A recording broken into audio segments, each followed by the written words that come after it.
Muy buenas noches, queridos estudiantes. El día de hoy vamos a continuar con el siguiente tema, que es Introducción a la Epidemiología. Ya, aquí tenemos preparado nuestro tema en nuestra querida universidad, la Universidad Pública del Alto, nuestra carrera de odontología acreditada.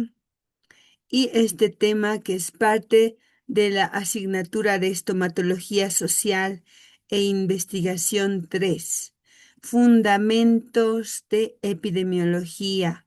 Vamos a hablar de los conceptos, un poco de historia. ¿Ya? Les saluda con mucho cariño su docente Melissa Miranda Conde. Un manual visual sobre métricas, tipos de metodología y sobre todo ética en salud poblacional. Nos vamos a la siguiente.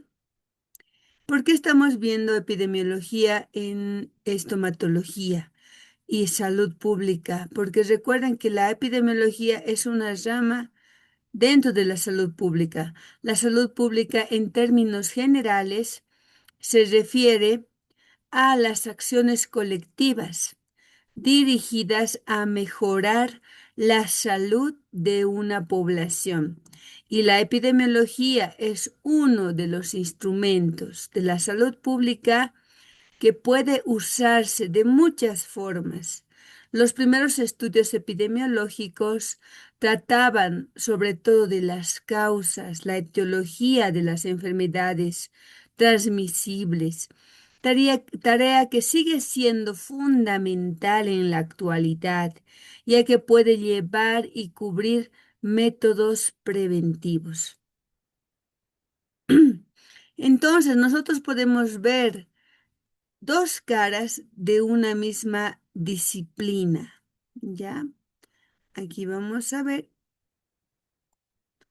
uno que es la epidemiología clásica o poblacional, que parte desde su definición: epi, encima, demos, población, logos, estudio, tratado, ¿no? De eso trata la epidemiología clásica, a diferencia de la epidemiología clínica, en la cual nuestro centro de estudio no va a ser toda la población, sino va a ser el paciente o grupo de pacientes.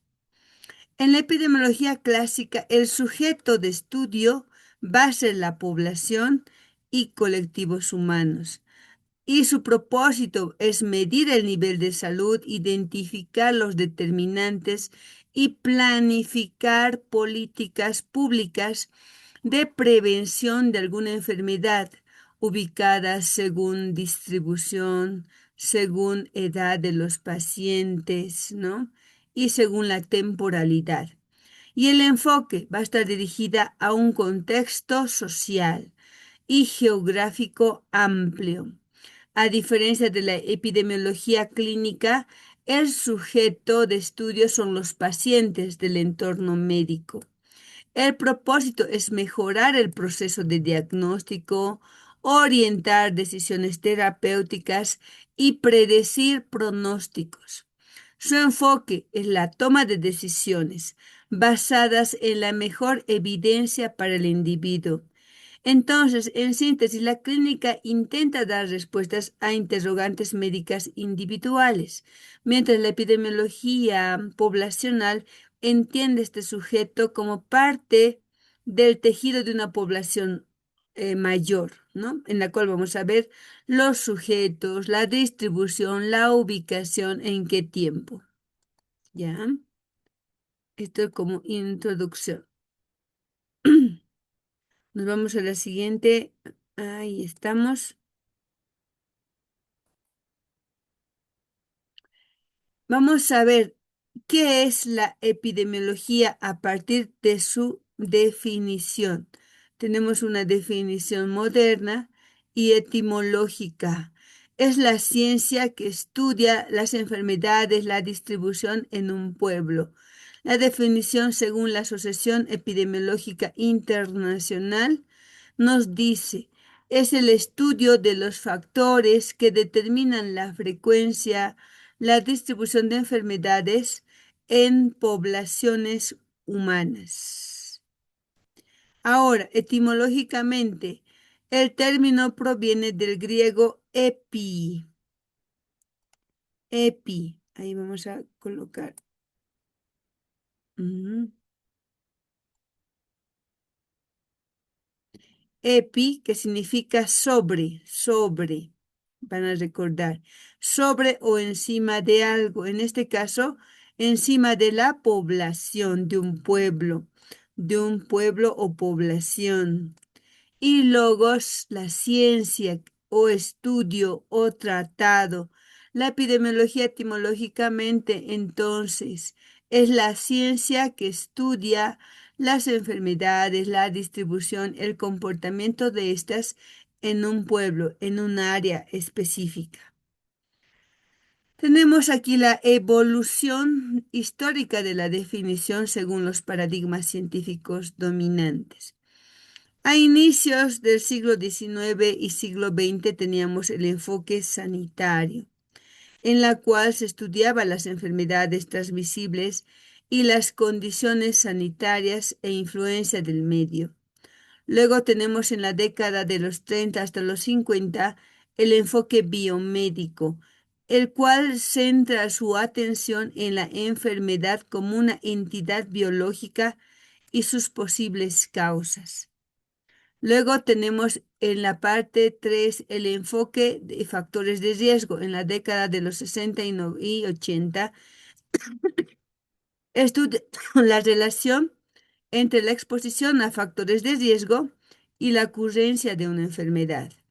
Luego tenemos el factor ecológico o social en la década de los 90 hasta los 2000, donde ya se va a incorporar los determinantes sociales, determinantes económicos y ambientales para la salud. Finalmente, el enfoque integral y global desde el siglo XXI hasta la actualidad, el cual nos ofrece el último enfoque integral o global hasta el siglo XXI. Nos dice, ¿no?, una visión holística e interdisciplinaria que considera la complejidad de los determinantes de la salud en un mundo globalizado, enfoque integral, donde pueden influir muchos factores. Ya no hablamos de unicausalidad, sino de multicausalidad. En todas sus etapas, en todas sus etapas, la epidemiología mantiene un propósito central, que es comprender y mejorar la salud de estas poblaciones humanas. Entonces, no se olviden de la definición moderna, de la definición etimológica de epidemiología. Entonces, en conclusión, para que recuerden para el examen parcial, porque esto ya es para el segundo parcial, jóvenes, la epidemiología estudia los procesos de salud de enfermedad en una población. Ahí tenemos, en la cual van a intervenir, ¿no?, el agente causal, el huésped y el medio ambiente de estos grupos afectados. Entonces, vamos a ver el origen de este desequilibrio. Va a estar en la tríada epidemiológica o también conocida como tríada ecológica, en la cual vamos a ver nosotros estos tres componentes esenciales, ¿no? En la cual hablamos de un huésped, la víctima, donde se va a producir la enfermedad, el agente causal, ya sea un factor biológico, factor físico, químico, y finalmente el medio ambiente, donde ocurre la escena. El huésped es el organismo susceptible. Su vulnerabilidad depende de la genética, la edad, el estado inmunológico. Entonces, en nosotros, por ejemplo, no todos nos enfermamos. Cuando estamos en el curso hay uno o dos enfermos, a veces En la siguiente semana nos enfermamos 50%, pero ¿qué pasa con el otro 50%? Fíjense, dependerá de la edad, del estado inmunológico, de la genética. Ahora, este agente causal también es importante, ya ser un elemento biológico, un virus, una bacteria, un agente químico o físico capaz de producir un daño efectivo. Y el medio ambiente es el entorno propicio, social, natural, climático. Por ejemplo, en nuestras aulas jóvenes, ¿no? En nuestra ciudad del Alto, hace mucho frío, el clima es seco, más en estos tiempos, ¿no? Que permite el encuentro entre la gente y el huésped. Y la enfermedad no es un accidente, ocurre exclusivamente cuando se pierde la armonía, un desequilibrio entre estos tres componentes, el huésped, el agente causal y el medio ambiente. Entonces, una armonía entre los vectores, estos actores se van a desestabilizar cuando ocurre la enfermedad, porque recuerden, una enfermedad es un desequilibrio y la salud es un equilibrio. Iniciando entonces la historia natural de la enfermedad. Perdón, borramos todos los tres componentes. Nos vamos a la siguiente diapositiva, en la cual vamos a ver que en la actualidad existen dos modelos de causalidad. El modelo determinista del siglo XXI y el modelo de la perspectiva probabilística. En la perspectiva determinista es una certeza individual al 100%, en la cual el concepto es determinista, una causa necesaria suficiente para producir la enfermedad. Por ejemplo, el bacilo de Koch, ¿no? La presencia de bacilo de Koch va a producir la tuberculosis. Pero, ¿cuál es el límite de este modelo determinista? Fracasó al intentar explicar enfermedades crónicas. Por ejemplo, ¿cuál es el agente causal del cáncer? No tenemos en la actualidad un agente etiológico único. Y la diabetes, ¿no? Ya sea tipo 1, tipo 2, gestacional, tantos diferentes factores que van a intervenir en este proceso de enfermedad crónica. Dentro de la perspectiva probabilística moderna, nos habla de una certeza poblacional, de una incertidumbre individual, donde el concepto está en estos factores que van a intervenir, factores de riesgo que no son necesarios ni suficientes, pero aumentan la propensión a enfermedad. El límite de este enfoque de perspectiva probabilística es la incapacidad predictiva absoluta para un solo individuo. Por ejemplo, un fumador empedernido podría desarrollar cáncer de pulmón, pero hay fumadores que no desarrollan cáncer de pulmón. Entonces, tendríamos que ver el factor genético, el factor inmunitario que interviene en estos procesos de enfermedad. Ahora nos vamos a la evolución de la epidemiología. Evolución de la epidemiología. Primero, el determinismo de la complejidad, una ciencia al servicio de la salud poblacional. La primera era el enfoque determinista, la era de las pestes y microbiología, donde existía un bajo auge de la microbiología. Se buscaban causas que fueran simultáneamente necesarias y suficientes, un agente único para una enfermedad específica. Como les decía, ¿no? Para el cólera, para la tuberculosis, para la fiebre amarilla, un único agente causal. Luego pasamos a la transición a enfermedades crónicas a partir del siglo XX, en la cual toma eh, el enfoque probabilístico. El modelo determinista falló al no encontrar una causa única para patologías como el cáncer, la diabetes y enfermedades cardiovasculares, sino surge aquí el factor de riesgo causal, las circunstancias que van a aumentar la probabilidad de desarrollar una enfermedad sin ser necesariamente una causa única. Por ejemplo, se conoce la influencia de múltiples factores para desarrollar enfermedades cardiovasculares, por ejemplo, el estilo de vida, factores genéticos, factores ambientales. Luego tenemos el modelo multicausal contemporáneo al final del siglo XX. Autores como Kenneth Rothman propusieron el modelo que combinan el determinismo con la multicausalidad. Las causas componentes interactúan entre sí para formar mecanismos causales suficientes para producir la enfermedad. ¿Qué características ambientales, conductuales, biológicas y sociales van a ser determinantes de una enfermedad? Mecanismo causal suficiente. No existe una causa única, sino una red de causas que actúan en un conjunto entrelazado. Y diversificación de aplicaciones en el siglo XXI. La epidemiología se expande hacia nuevas áreas de enfoques integradores. Ahí hablamos de la epidemiología clínica, de la epidemiología social y teoría ecosocial. La epidemiología clínica aplica métodos epidemiológicos a problemas de la práctica clínica para reducir la incertidumbre en el diagnóstico y tratamiento, aplicado a pacientes específicos, ¿no?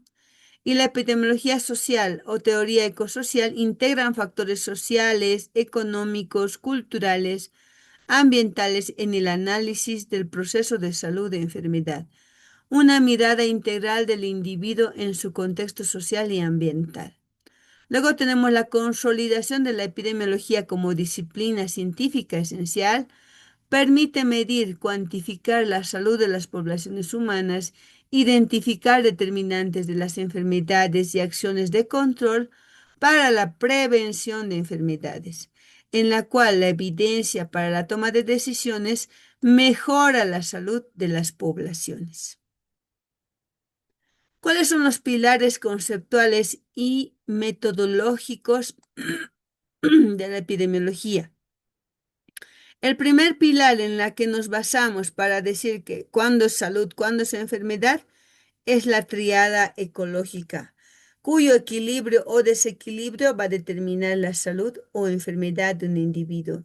Entonces aquí vamos a hablar del agente causal, del huésped, del medio ambiente, esta interacción dinámica entre la causa, entre el individuo que sea susceptible de contagio, el medio ambiente, ese entorno físico, biológico y social en la cual va a influir para el desarrollo de una enfermedad.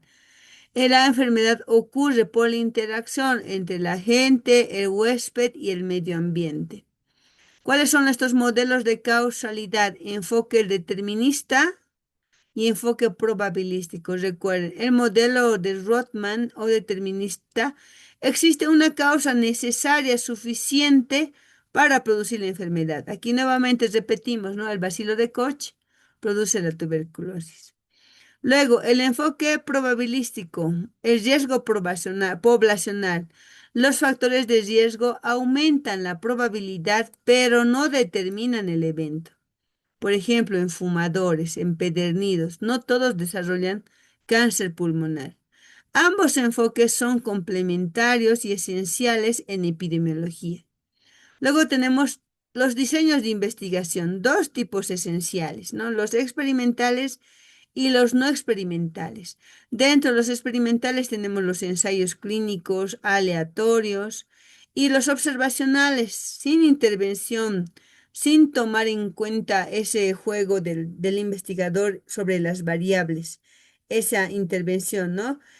¿Cuáles son los observacionales? Estudios de corte, caso control, estudios transversales para determinar la prevalencia, el comportamiento de las enfermedades, estudios analíticos que no necesitan la manipulación de variables a diferencia de los estudios experimentales. La elección del diseño depende de la pregunta de investigación, la ética, factibilidad y el control de sesgos. El criterio de causalidad de Blackford y Hill tiene 7 componentes, ¿no? ¿Cuáles son estos criterios que toman Blackford y Hill?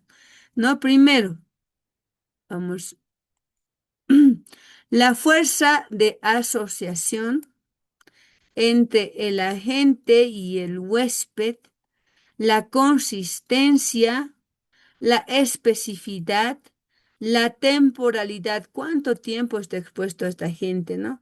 El gradiente biológico, dosis-respuesta, la plausibilidad biológica, la coherencia, la experimentación y la analogía. No existe un único criterio definitivo, se evalúa un conjunto de evidencias según este criterio de causalidad. Y finalmente, la ética en epidemiología, la seguridad que tenga el paciente por encima de todo, ¿no? El principio de justicia, de autonomía, de beneficencia, de no maleficencia, se va a aplicar a este nivel. Nosotros, para ver que el paciente esté correctamente informado y que contamos con la voluntad de participar, vamos, ¿no?, a informar a él y a sus parientes cercanos sobre el consentimiento informado, la participación libre, voluntaria e informada. Ahora, él nos va a dar de manera libre su consentimiento informado, la seguridad de este paciente. Sobre todo se va a ver en la confidencialidad al revelar los datos. Nosotros debemos respetar la confidencialidad y protección de los datos del paciente. Ahí estaríamos dándole el primer punto, ¿no? Seguridad al paciente por encima de todo. Luego, el principio de justicia y equidad en la selección y tratamiento de los participantes. Y la integridad científica y transparencia de la investigación. La ética es la base de la confianza pública, la validez de la investigación, estar fuera de los sesgos que puedan ocurrir, ¿no? La epidemiología entonces ha evolucionado desde una búsqueda de causas únicas, desde un enfoque determinista hasta la comprensión de redes complejas determinantes. Su rigor metodológico y su compromiso ético permite generar evidencia confiable para proteger y mejorar la salud de las poblaciones. Es por eso que decimos dentro de estos diseños de investigación, ¿cuáles son las que tienen mayor rigor metodológico? Los estudios experimentales de ensayos clínicos. Luego vienen los estudios de corte, los estudios de caso control y en la parte inferior están los estudios transversales. Ahora bien, aquí vamos a ir un poquito atrás para borrar todo esto.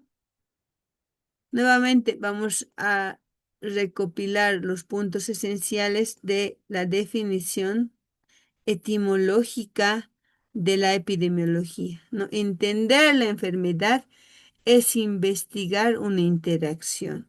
La enfermedad ocurre cuando interactúan esos 3 componentes, pero en desequilibrio. El huésped, el organismo, la persona susceptible, debido a factores intrínsecos o también defensas bajas. El agente causal es el factor biológico, virus, bacteria, químico, físico capaz de producir el daño. Y la enfermedad se produce cuando los 3 elementos interactúan, más el factor medio ambiente. Factores externos que rodean al huésped, al agente, facilitando su interacción. Por eso, por esto no es igual, ¿no?, que nosotros presentemos alguna enfermedad según la región incluso donde vivamos, en el contexto.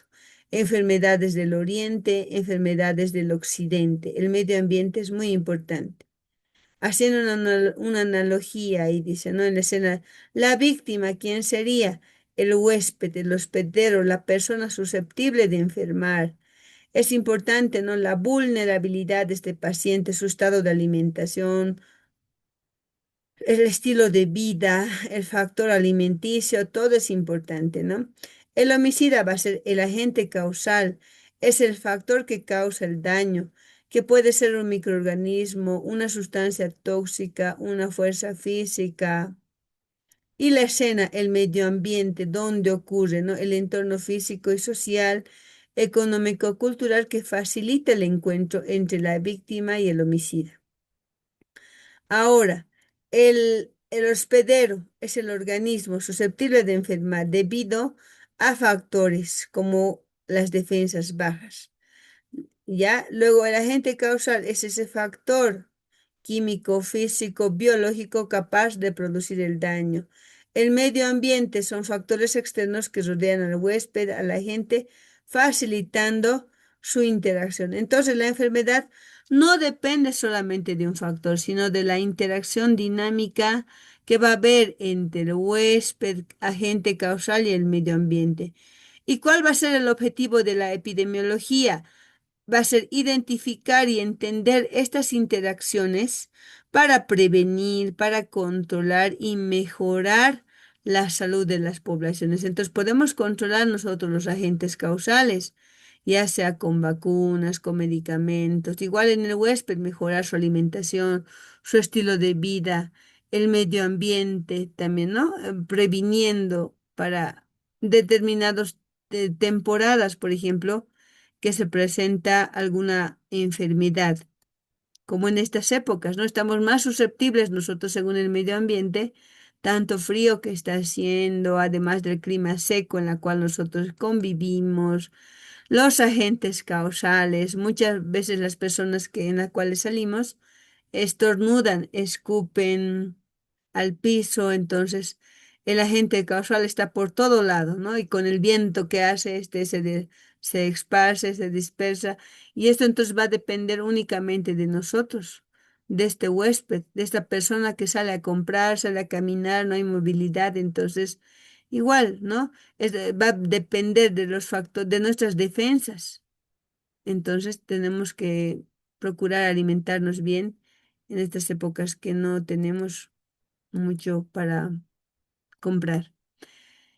Midiendo la frecuencia de las enfermedades. Vamos a ver la diferencia entre incidencia y prevalencia, ¿no? La incidencia mide el ritmo de aparición de casos nuevos, ¿no? El riesgo, evaluar el riesgo de una enfermedad y la velocidad de propagación. Recuerden, incidencia mide el número de casos nuevos, en un periodo de tiempo sobre la totalidad de población en riesgo en el mismo periodo de tiempo. Por ejemplo, casos nuevos de resfríos, ¿no? Sobre el total de la población. Ahora, la prevalencia mide la carga total en un momento específico, ¿no? Los enfermos y no enfermos, ¿no? Los que ya estaban enfermos y los nuevos enfermos, la prevalencia. ¿Cuántos casos? El uso para asignar recursos del sistema de salud. Ahí estamos viendo, ¿no? En épocas de invierno, la prevalencia de casos nuevos de resfríos sobre casos existentes sobre la población total multiplicados por 100. Una vez que nosotros vemos esto, pueden haber algunos casos de muerte o algunos casos también de recuperación. La incidencia acumulada mide el riesgo poblacional, la probabilidad de que ocurra un evento. El impacto, medidas de impacto fatal versus la mortalidad y la letalidad. Hablando de la población total, vamos a hablar de la mortalidad en general. Todas las muertes en total de una población total. En la población total, una mortalidad específica, muertes por una determinada de enfermedad X en una determinada población. Ahí vamos a medir la tasa de mortalidad. Total de muertes por todas las causas sobre el total de personas en la población multiplicado por 100.000. Y en solo enfermos vamos a medir la tasa de letalidad de esos enfermos, cuántos han muerto, ¿no? Muertes por enfermedad, por casos de la enfermedad. Letalidad, vamos a ver el número de casos de muertes por la enfermedad sobre el número de casos diagnosticados en el mismo periodo de tiempo por 100. La letalidad mide la gravedad intrínseca del patógeno. La mortalidad mide su impacto macroeconómico y social. Según el árbol de diseños epidemiológicos, tenemos estudios experimentales y estudios analíticos. El investigador va a controlar y asignar la exposición de la intervención, ya sean estudios experimentales o no experimentales, observacionales. Los que tienen mayor rigor metodológico y mayor validez para estudios en medicina serán los estudios experimentales, ¿no? Donde va a haber una manipulación activa de variables y de la realidad. El investigador puede intervenir. Y los estudios observacionales, el investigador es un testigo analítico. Existe un grupo de comparación para buscar las causas. Tenemos estudios analíticos de caso control y caso y cortes y los descriptivos, no analíticos, ¿no? En la cual vamos a ver la prevalencia, la incidencia. Generalmente se aplica en estudios transversales. Ahora, los diseños de investigación. Tenemos ahí estudios experimentales. ¿Cuáles son? Los ensayos clínicos, ensayos de campo y ensayos, aquí está, y ensayo comunitario. Estudio experimental en la cual va a haber intervención del investigador.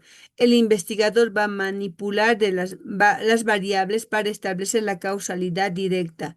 Ahí tenemos el ensayo clínico, el estándar de oro para evaluar fármacos y procedimientos en individuos, en la cual va a haber un grupo de intervención del fármaco, en la cual sí vamos a aplicar, y un grupo que no le vamos a dar el fármaco, solamente le vamos a dar un placebo y vamos a comparar los resultados entre grupos aleatorizados. Luego tenemos el ensayo de campo. En estos ensayos de campo se realizan sujetos sanos en un entorno natural para evaluar la prevención. Por ejemplo, las vacunas en época de resfrío. En estas épocas ya nos tendrían que estar vacunando, ¿no? En mayo. Nos dice, asigna la intervención, la vacuna, y se compara la incidencia de la enfermedad. ¿Ya? Entonces, ¿cuán efectiva ha sido esta vacuna en esta determinada población? Ensayo comunitario, la intervención a nivel de poblaciones enteras.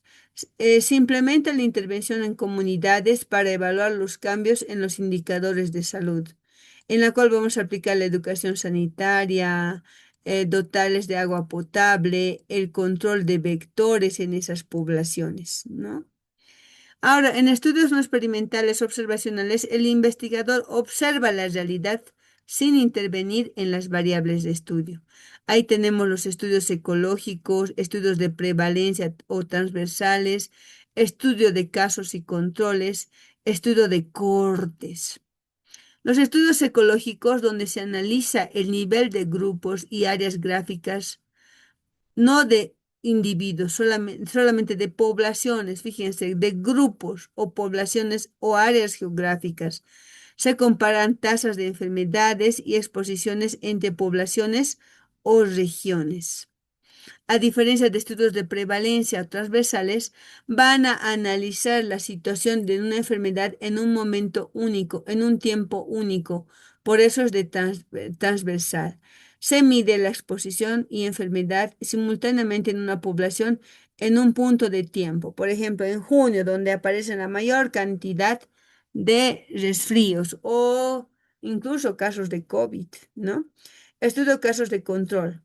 Compara a las personas con la enfermedad de casos frente a personas sanas, controles, para identificar factores de riesgo de forma retrospectiva. Recuerden, el caso control se aplica en estudios retrospectivos. A diferencia de los estudios de corte, se aplica en estudios prospectivos, a futuro. Estos casos control se va a aplicar en enfermedades, en aquellas poblaciones que tienen enfermedad y aquellas poblaciones en la cual vamos a hacer el control que no tiene la enfermedad, ¿no? Se investiga en el pasado la exposición a posibles factores de riesgo. A diferencia de estudios de corte a futuro, prospectivo, caso control son estudios pasados, recuerden, van a comparar la enfermedad de frente a personas enfermas que han pasado la enfermedad y las personas que no han pasado la enfermedad, personas sanas, ¿no? Vamos a hacer estudios de caso control. Y estudios de corte siguen grupos expuestos y no expuestos a factores a largo tiempo para observar quién desarrolla la enfermedad. Grupos expuestos y grupos no expuestos al factor de riesgo y vamos a desarrollar en un largo tiempo prospectivo cómo se va a desarrollar la enfermedad o no se va a desarrollar, cuáles son los factores para que se desarrolle la enfermedad. Permite calcular la incidencia y el riesgo relativo de una enfermedad. Es importante entonces minimizar los riesgos, medir las variables, la confiabilidad, considerar la ética, la factibilidad de los recursos utilizados y asignados para un determinado tipo de investigación, ya sea experimental o no experimental. Ahora nos vamos estudios observacionales. Nuevamente, los estudios ecológicos, los estudios transversales, estudios controles y cortes. Ya aquí está, vamos a repasar una más. Estudios ecológicos. Su métrica va a ser para poblaciones y áreas geográficas específicas. Para dar una perspectiva panorámica, evalúa los agregados y no individuos, ¿no? Evalúa agregados, no individuos, sino a diferencia de estudios transversales en los cuales nosotros vamos a ver la prevalencia de una enfermedad corte en un determinado tiempo, en un determinado momento, toma de una foto instantánea. Es como tomar una foto en una determinada población, cómo está ocurriendo, ¿no? En el momento exacto. Luego, fíjense la flechita. Los estudios de caso control se estudia en estudios retrospectivos, para estudios del pasado, entre grupos expuestos y no expuestos a un factor, en este caso etiológico.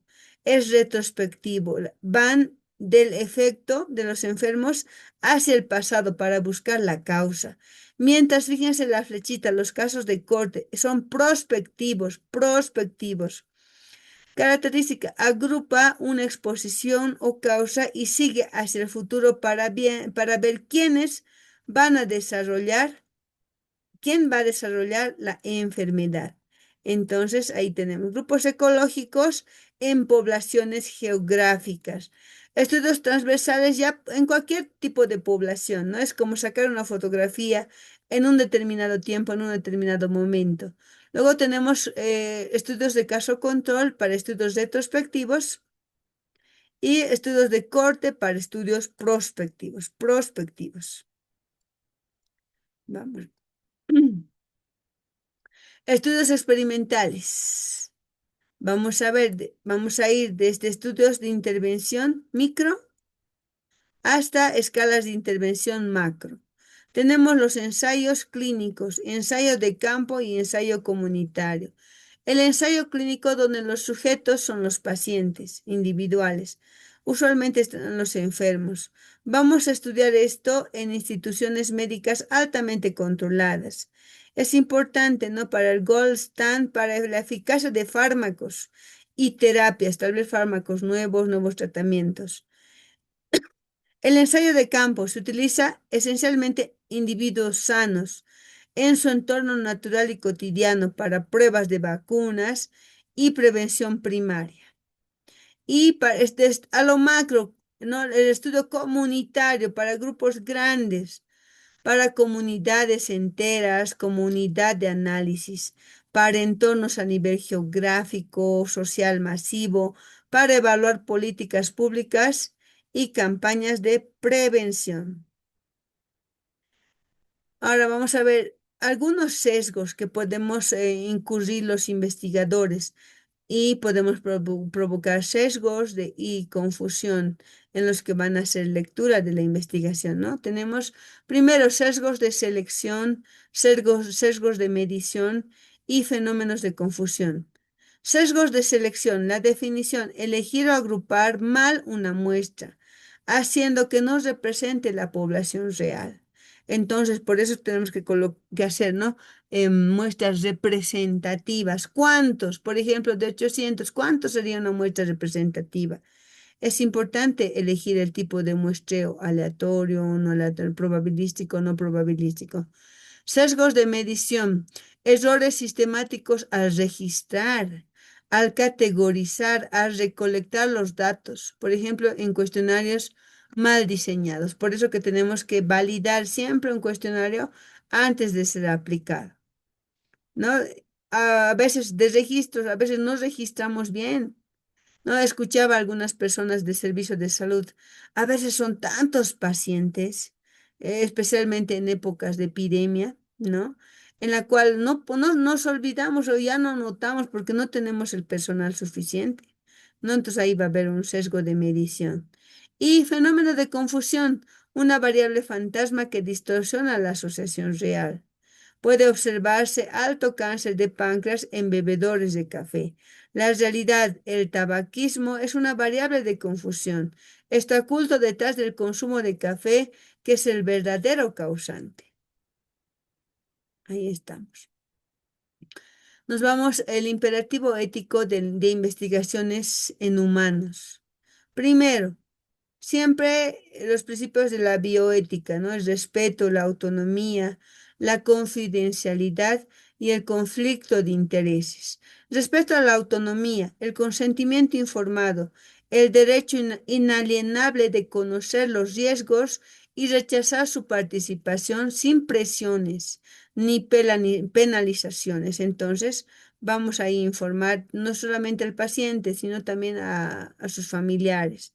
La confidencialidad de los datos, protección estricta de la privacidad crítica de los estudios que usan base de datos, historias clínicas de los pacientes o registros de las enfermedades. Esta confidencialidad va a estar directamente relacionada con el respeto al paciente, ¿no? La autonomía de ese paciente.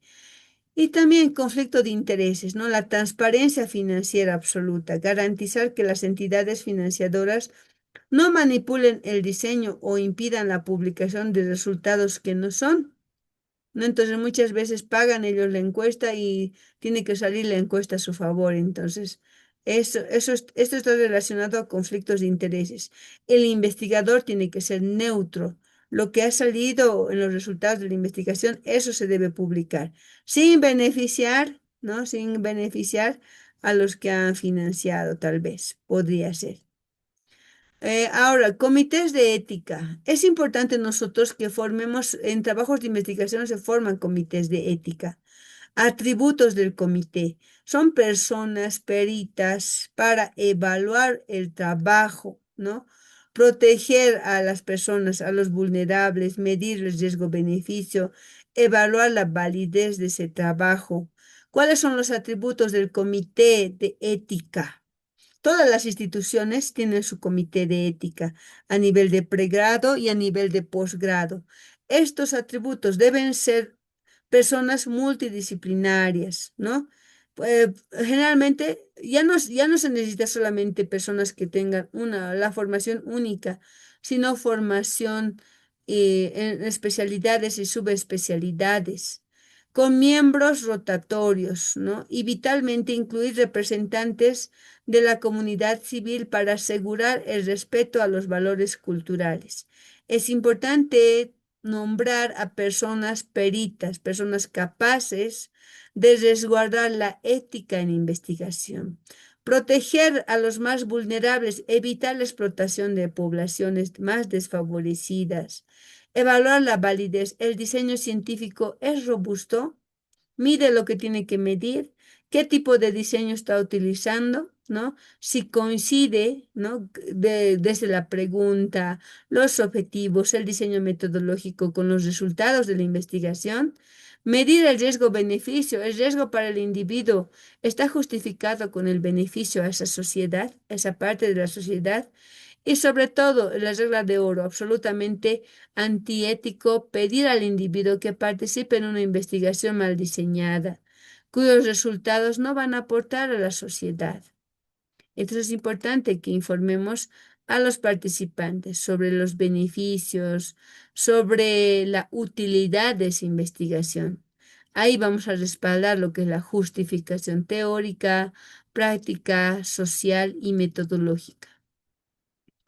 Ahora bien, el ecosistema epidemiológico se encarga de ver lo que inicia la pérdida del equilibrio de la tríada ecológica, la perturbación en esa tríada ecológica, en el huésped, en el agente, en el ambiente. Luego vamos a nosotros a plantear una hipótesis ante la pregunta que está produciendo ese desequilibrio, ¿no? Formulamos hipótesis, modelos causales lógicos de Rodman y Bradford y Hill, ¿no? Esto, luego vamos a ver la medición, la cuantificación del daño exacto. Vamos a medir la incidencia, la prevalencia, la letalidad. Y si los estudios se aplican los diseños metodológicos rigurosos, son observacionales, son experimentales. La, la regulación, ¿no? La perturbación inicia con la pérdida del equilibrio de la tríada ecológica. Entonces nosotros vamos a ver en la regulación, todo proceso está blindado por el consentimiento y la bioética. La epidemiología es la intersección suprema entre la precisión matemática, el rigor clínico y la compasión humana por las poblaciones. Finalmente, ¿cuáles son las aplicaciones de la epidemiología? La epidemiología proporciona información científica, información esencial a las poblaciones humanas para la gestión, para la planificación y evaluación de la salud, permitiendo tomar decisiones basadas en evidencia para mejorar la salud de las poblaciones. Entonces, ¿cuáles son las aplicaciones de la epidemiología? Primero, nos sirve para planificar y priorizar la salud. Nos sirve para las investigaciones en sistemas de servicio de salud, para la toma de decisiones y asignaciones de recursos, para la vigilancia epidemiológica y sistemas de registros, para verificar la ética y calidad de gestión humana. La epidemiología permite medir, cuantificar el nivel de salud de las poblaciones a través de indicadores como la incidencia, prevalencia y la mortalidad. Es importante, ¿no? Identificar las necesidades al determinar qué enfermedades tienen mayor carga. Por ejemplo, mediante la tasa de prevalencia, los administradores pueden identificar los grupos de riesgo y priorizar los problemas de salud específicos en un determinado tiempo. Los diseños estratégicos, el conocimiento de la historia natural de la enfermedad, ayuda a planificar de manera correcta la actuación de estos servicios de salud y el desarrollo de estrategias de prevención y tratamiento respaldadas por la ciencia. Prevenimos con determinados tratamientos para el control de una enfermedad. Ahora, la investigación y sistemas de servicios de salud. Esta rama de la epidemiología se enfoca en evaluar cómo funcionan los servicios asistenciales. La evaluación de los programas que existen. ¿Estarán funcionando a nivel nacional? Se utiliza para evaluar la eficacia de los programas de salud, las acciones sanitarias y modelos de atención. ¿Qué programas, qué acciones, qué modelos de atención? El monitoreo de los resultados de estos programas de salud. Permite a los gerentes de salud determinar si una intervención está logrando los cambios esperados en el curso clínico de las enfermedades o en la salud de las comunidades, ¿no? Y esto nos va a servir para la toma de decisión y acción y asignación de recursos. La administración de salud depende del análisis epidemiológico para el manejo eficiente de recursos. Ahí están recursos económicos disponibles para una determinada población. ¿Cuánto presupuesto no disponemos? ¿Cuánto personal de salud? Y los suministros adecuados que tengamos. Esta toma de decisiones para la asignación de recursos nos sirve para nosotros para la distribución de recursos humanos, recursos económicos, Para ver estas medidas de morbilidad, mortalidad, seguían asignaciones de presupuestos personales, suministros hacia áreas o patologías que presentan mayor gravedad o frecuencia. Y la evaluación de costos. La epidemiología clínica en particular ayuda a responder a preguntas sobre los costos económicos involucrados en los procesos diagnósticos y terapéuticos. Ahora, ¿en qué más nos sirve? En la vigilancia epidemiológica y sistemas de registro. Finalmente, en la ética. En la vigilancia epidemiológica, que va a ser el siguiente tema, en la administración es crucial contar con sistemas de registros y vigilancias que detecten cambios de los patrones de enfermedad. Estos permiten prever la propagación de una enfermedad infecciosa, monitorear las tendencias del tiempo en los principales indicadores de salud, asegurar la calidad y confidencialidad de la información recolectada, como los registros de cáncer, para beneficio de la gestión hospitalaria y sobre todo poblacional. Ética y calidad de gestión. Son los responsables de la salud, tienen la obligación de garantizar que las tecnologías y programas aplicados sean seguros y efectivos. La epidemiología proporciona un marco para realizar revisiones éticas y científicas antes de implementar nuevas políticas de salud. Asegura que los beneficios potenciales para la población maximizan el bienestar en general y promueve la equidad, la justicia en la salud y la responsabilidad sobre el manejo de la información. La epidemiología transforma los datos en decisiones que van a ir a salvar muchas vidas. Su aplicación efectiva mejora los sistemas de salud, optimiza los recursos y promueve la población que sea más saludable, poblaciones más equitativas en la asignación de recursos económicos, recursos humanos, recursos de medicamentos incluso, ¿no? Entonces, jóvenes, esta introducción a la epidemiología nos sirve para ver la importancia, por qué estamos llevando este tema, ¿no? La epidemiología no solo estudia enfermedades, estudia vidas, estudia comunidades, oportunidades para transformar el futuro. Como estudiantes y futuros profesionales de salud, nunca subestimen el poder del conocimiento científico unido a la empatía humana. Más que todo, somos seres humanos y los pacientes con los cuales vamos a tratar son seres humanos que piensan, ¿no? Que están seguros que nosotros sabemos y los vamos a ayudar. Recuerden la empatía humana, investiguen con pasión, actúen con ética y trabajen siempre pensando en el bienestar de una sociedad, de unas personas en las cuales vamos a brindar nuestros conocimientos, todo. El cambio en la salud pública comienza en cada uno de nosotros, de ustedes. Es importante prevenir, investigar, evaluar y actuar. Es importante, cada dato cuenta, cada persona importa, cada decisión puede salvar vidas. Cada acción hoy construye un mañana más saludable. Sé el cambio que quieres ver en la salud pública. Esas personas que anotan bien, ¿no? Que ven bien, administran bien los recursos, que dan, ¿no? La medicación adecuada a sus pacientes, que previenen. Recuerden los tres niveles, ¿no? Prevención primaria, prevención secundaria y prevención terciaria. Ayudemos de manera adecuada a todos nuestros pacientes que vayan a ser parte de nuestra formación profesional. Con esto, mis queridos estudiantes, me despido. Un abrazo, deseo mucha salud y paz para nuestra nación en cada uno de sus hogares,